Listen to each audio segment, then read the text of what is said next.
Hey everybody, welcome back to the channel. Welcome back to this mystic unboxing of Tapestry, Plans, and Ploys.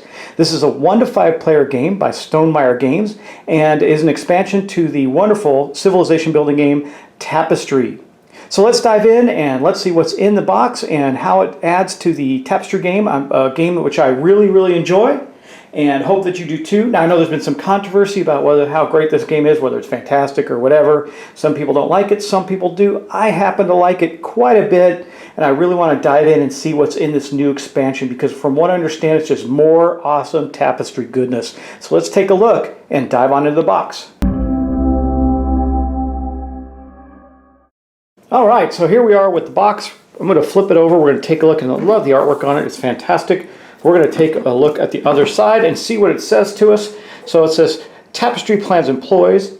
It says, choose from a variety of new civilizations, pursue individual achievements to add landmarks to your capital city, and sneakily interact with the opposition in the first expansion for Tapestry. Within this box, there are 10 asymmetrical civilization maps, 7 uniquely painted landmark miniatures, which are right here. We're going to take a look at those in detail.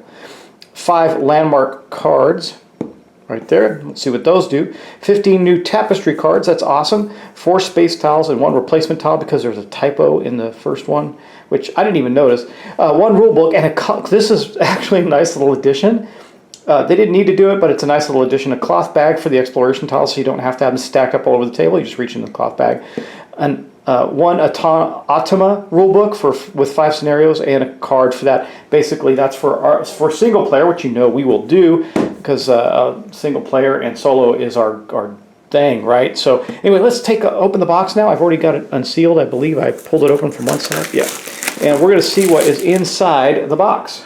You know, hey, I just want to let you know, I just realized that the introduction piece of this had a real echo to it. I was trying out a new clip-on microphone, and for some reason I thought that would dampen that. It made it worse. And even though I have sound baffling in the room, I get a little concerned about that. I may have to do some post-edit things on the audio, but rather than worry about that, I'm just going to tell you right now that the first bit of this, I hope you noticed, was a little bit tinny. Sorry for that. Anyway, we're still going to get to look at this cool new expansion. So what do we get first? We get the Plans and Ploys little rule book. It's got that texture to it that's really cool. I love it. You can hear it, right? It's pretty neat. And then basically this is going to talk about how we increment these into the game, right? And what we do with them. I'm kind of curious as to... no, I guess there's also on the back, there's some adjustments to the existing civilizations and what they might do. Just some clarifications and adjustments like what the alchemists do, architects, etc. That's pretty cool. We're going to go over the new ones in some detail though. And then of course we have what is thicker than the actual rulebook is the Automa Shadow Empire rulebook for solo play. So this, because it's got scenarios in it, and this is going to be fun. We might do that. That would be a lot of fun. So basically it's a typical rulebook. It does play, I think, probably with the similar Automa rules. Maybe not. Maybe it changes it up. There's new trap cards for the Automa, and it smells interesting. The texture they put on there created a scent on the book. And then it shows how to do the scenario rules. It's called the campaign is called The Fate of Atlantis. And it gives you scenario 1, scenario 2. There's some decent artwork in it. The artwork in the game is great. They didn't need to do a whole lot of artwork on this. It's about the rules. But here is the cardboard. I think the only bit of actual cardboard in here. These tokens are great. They are meant to go onto the main board and allow you to put a token on there to quickly and more easily identify that a landmark has been taken or taken off. So whether you remove that, now you know the landmark is gone. Because you have the landmarks are kind of large, and maybe, I don't know, however you want to do it. You can optionally place these tokens on the advancement track during setup and remove them as the corresponding landmarks are gained to show that the landmarks are no longer available. I think that's a great idea. This is the space tile that was impacted, and you see this replaces the misprinted tile from the first printing. Throw away this tile, not this tile, but the one if yours already looks exactly like this. It means you don't need it. I don't know if mine looks exactly like that or not. I don't remember. I'll have to go look. But it's this one right here. And then these are new tiles. Probably have some impact on one of the civilizations, I imagine. And as you can see, they're good. The typical quality of the same ones. I hope that they're the same thickness and everything, so there's no difference, because you do draw them at random. Here is the cloth bag that was included. It's just a simple burlap cloth bag. I think that's great.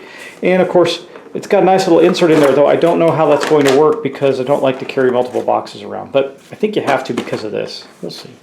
Anyway, these are going to be the new Civilization cards, and they have that same matte feel. I hope that the artwork on the back and the texture coloring is exactly the same so that you can randomize your civilizations. But let's take a look at these. So the first one we have here is Spies. It says, Spies use subterfuge and deception to leech information from neighboring nations. At the beginning of your income turn, that's turns 2 through 5, you may place a player token on one of the unselected options here to gain the corresponding benefits from a neighboring player of your choice. There's a lot of that in the other game where you could, like, I can't remember which one it was that you can place out another game into the other. If I looked at the back of the book, I could probably tell you which one it is. Might be the Explorers or Architect, I don't remember. But you can place stuff on other people's boards. Traders do that. I think it was the Traders. Yeah, anyway, there's a couple of them that do something like the Heralds. That's the one that they go out and actually place on other people's stuff as well. Pretty cool stuff. All right, anyway, this says, if you do, you may request to see the chosen neighbor's hand of tapestry cards. They must show it to you. And then, of course, you gain the benefit. So gain the benefit of when played tapestry card on your neighbor. So basically, okay, that's interesting. So you place a card there, it kind of tells you what you can do with it. There's 4 different options. So if you, I guess during the course of the game, you got 4 of those to play, because it doesn't say you take them back off once you've filled it up or anything. Yeah, it's just 2 through 5. So you're going to have 4 ability to get all 4 of these in during the game unless something really weird happens, I imagine. So that's pretty cool. That's the Spies. The Advisors, and God, the artwork's great. The textures on these is great. And the reason they're textured is because there's a likelihood you're going to put tokens on them, and this texturing keeps them from slipping off easily, which I've had horribly with other games, and yeah, that's not always a good thing, so I'm glad they made that decision. Okay. The Advisors dispense an endless wealth of unsolicited advice to other civilizations. Start with 3 tapestry cards. That's interesting. At the beginning of your income phase, turns 2 through 5, gain 1 victory point, 1 point per tapestry card in your hand. Then, if you have more than 4 tapestry cards in your hand, you must discard down to exactly 4. If this causes you to discard at least 1 card, gain a resource. That's pretty nice. Okay. During advancement turns, not income turns, whenever a neighbor would gain a tapestry card, instead of them drawing from the deck, you may give them a card of your choice from your hand because you're constantly advising them. If you do, after you give them a card, gain a tapestry card. If you gain this civilization in the middle of the game, you may immediately give all of the starting 3 tapestry cards to neighbors, gaining 5 victory points for each card you give. That's really, I'd love to play that. That's pretty fun. And you can really mess with people, man. They want this great tapestry card. They're looking for something, and you give them garbage. That is pretty cool. Okay. And this, by the way, this game is not, well, it's not truly like cutthroat. It is definitely competitive and does have you going after each other for a variety of things like spaces on the board, etc. So there's a lot to do there. All right, here's the Treasure Hunters. And I think you can see the artwork just fine, but that's it right there. Treasure Hunters. The treasure hunters look for riches wherever they go, and they seek to protect their valuables from other civilizations. Start with 4 player tokens here and gain 2 territory tiles. At the beginning of your income turn, 2 through 5, you may place a player token from here on any empty territory adjacent to a territory you control that displays the listed terrain type. This is not a conquer action, but you now control the territory. Gain this corresponding treasure. So that's cool. So you start with 4 of your territory markers on here. You get to control a territory kind of for free during your income step by doing this, and you gain this extra benefit, looks like mainly resources. So desert, gain a gold resource, income resource, then roll the black conquer dice twice and gain 1 of the benefits of your choice. That's really cool. This is another really neat civilization, very different, interesting. I like it. Okay. Infiltrators. The infiltrators fortify and influence other civilizations. Start with I think that's culture. I can't remember the star one. I believe that it is culture. At the beginning of your income turn 2 to 5, you may do one of the following. So let's see what the infiltrators do. It says, place an outpost on any territory with exactly 1 opponent outpost and nothing else. This is not a conquer action, and both outposts remain upright. Control of the territory is shared. Gain the benefits of the territory, if any. There are now 2 tokens on this territory, so it cannot be conquered. It does not count for the middle island achievement. So that means you got to get that one on your own. Then the other alternative is place a player token on an opponent's capital city territory and gain 1 victory point for each outpost token that opponent hasn't placed on the board. Whoa, man, if you can get to their capital fast, that could be pretty potent. If it's your 3rd player token there, gain another civilization. Wow, that's pretty. Whenever you would gain a new civilization, draw 3 cards, draw 3 and keep 1, discard the others. That's the infiltrators. They're pretty cool. That is very, very different. I love it. The recyclers. The recyclers take used technologies and make it new again. And again, here is the artwork up close. Really nice as usual. Start by getting 3 tech cards from the deck. Discard 2 and keep 1, placing it in your bottom row. You may not upgrade it during your first income turn. Okay. At the beginning of your income turn, 2 through 5, you may upgrade a tech card. This is in addition to the standard upgrade during each of those income turns. You can possibly upgrade 2. When upgrading, the recyclers may upgrade a card from the top row to the bottom row. Whenever you do this, gain 5 victory points. So they recycle it, basically, and reuse it. When getting a tech card, you may choose from the tech discard pile because you're recycling. That's pretty interesting. I like that. Very, very cool.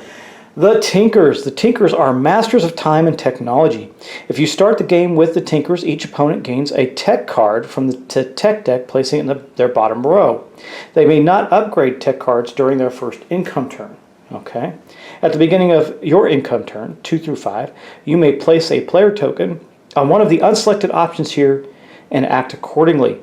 Unless otherwise noted, do not gain the advancement benefits or bonuses as a result of these player token manipulations. Okay.